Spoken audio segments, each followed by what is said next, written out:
Good morning! Nandito ako sa backyard garden para manguha tayo ng calamansi. Umaga kasi ang routine ko, ang minom ng maligamgam na with calamansi. O yun yung aking katuray.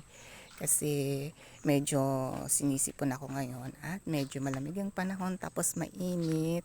So, nakakaano ang calamansi, nakaka-boost ng immune system at vitamin C, ganun. Itong ginagamit ko pag sinisipon ako, minom ako ng maligamgam with calamansi. Ayan, ayan, ang dami, diba? Itik-itik, pero ilang piraso lang ang aking kukunin. Medyo may kamahalan ngayon ng calamansi, kaya magtanim na rin kayo ng calamansi para may kukunin kayo tuwing umaga o pwede yung gawing juice. Ginagawa ko pa itong juice.